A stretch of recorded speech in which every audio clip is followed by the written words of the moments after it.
of sodomy, and he's proud. It's not rape if you enjoy it. See that? He does not get a cup. Bunch of Donald Trump incest children. Are the buses here yet? Where are the buses? After nearly an hour of enduring the verbal attack, the boys asked their chaperone if they could perform one of their pep rally chants to drown out the hate group. The chant attracted the attention of a group of Native Americans led by veteran activist Nathan Phillips. Though Mr. Phillips later claimed he was trying to get to the Lincoln Monument, he bypassed the most direct and unobstructed pathway and went straight to where the Covington boys were standing. Look at the hats. Look at our Make America Great Again hat. They began to celebrate by chanting and dancing to the beat.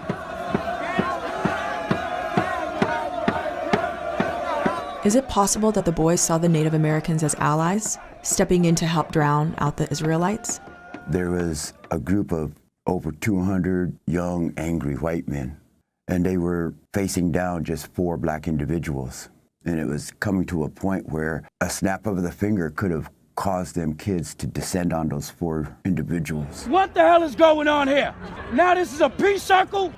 Ain't gonna be no peace until blood is shed. Why you being mean? Get out! When I went in front of that mob and what appeared to be their prey, all that hate and anger transferred to me. And the images were the same images that I seen on the folks that were doing the lynchings, and the scorns and the scowls that were on the pictures there. That's what these young people's faces looked like. It was scary. It was this moment that many feel the boys crossed the line and began mocking the Native Americans by doing a move known to sports fans as the tomahawk chop.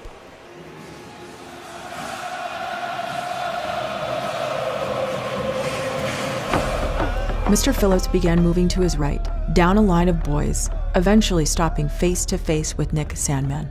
The young man remained where he had already been standing, placing his undivided attention on Mr. Phillips, who never once tried to move beyond him. It's worth noting that Nick Sandman was standing on a higher stair, making his small size appear much larger than he actually is. We are hearing from a Native American elder and Vietnam War veteran speaking to CNN after a disturbing viral video shows a group of teens harassing and mocking him in the nation's capital. The Native elder was identified as Nathan Phillips, a member of the Omaha Nation and a Vietnam vet.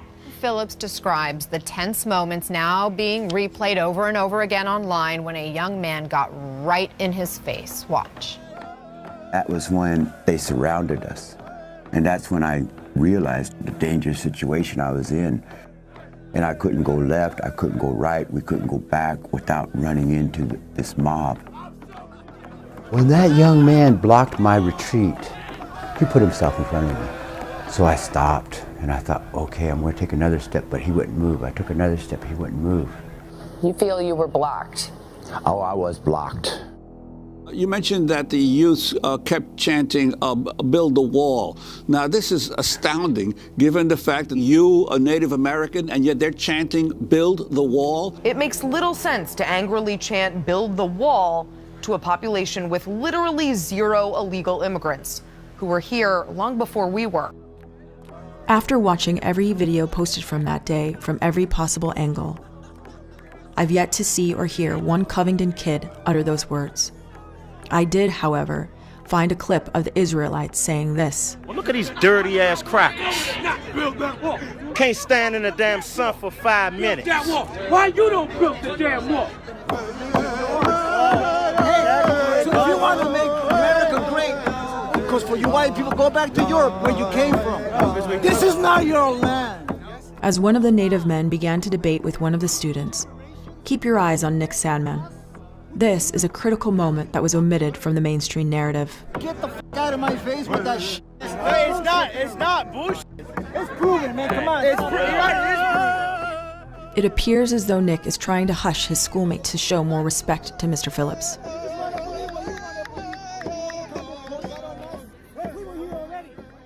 And that was that.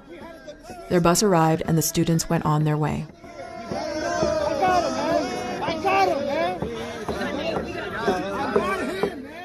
Mr. Phillips did not advance up the stairs, but instead turned towards his people and celebrated their victory. We won, Grandpa! We fucking won, Grandpa!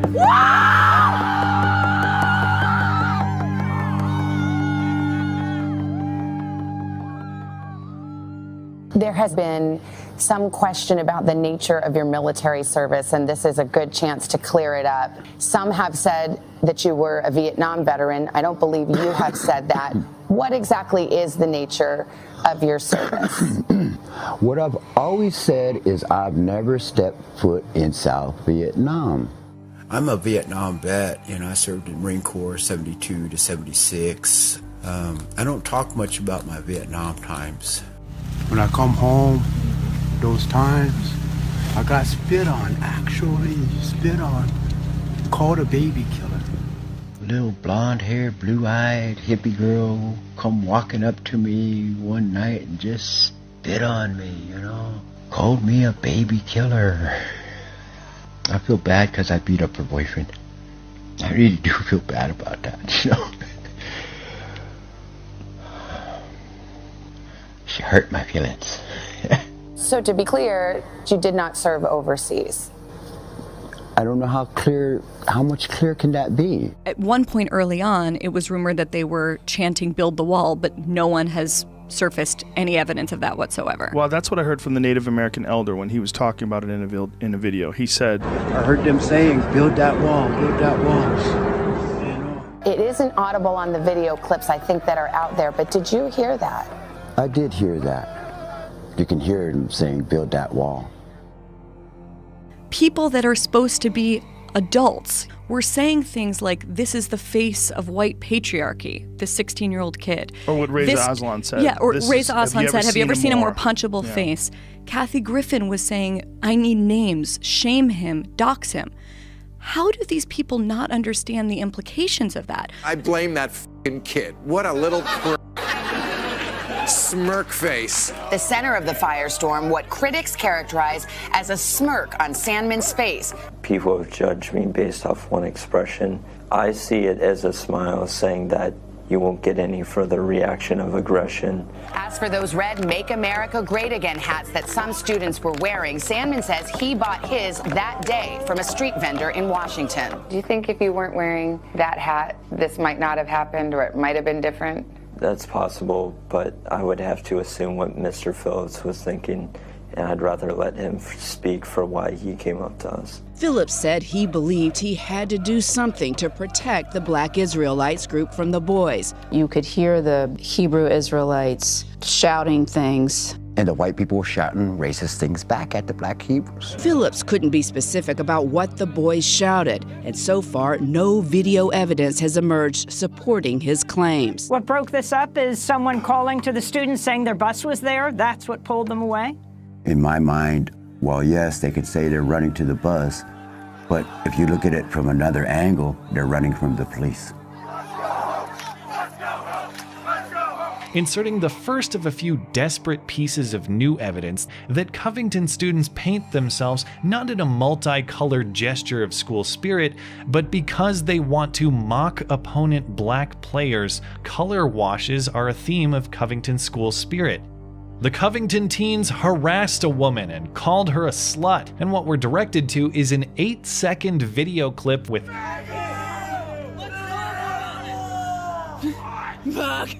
never mind that the poster of it engages in the same type of hateful language we're trying to crucify other people for.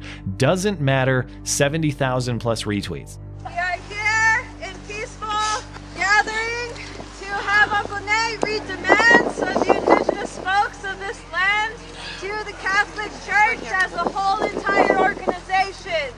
We demand that the students of Covington Catholic High School be reprimanded, not just by the school officials as seniors, but by their upcoming universities. Nate has fought for us overseas. Fox News' Dave Spencer has more on the alleged incident that's now leading to a protest. It was a walk he took at noon on a Saturday in mid-April. He says he walked over to the fence and saw roughly 30 to 40 students involved in a theme party. Painted and had their face painted, and what the heck's going on here? Oh, we're honoring you.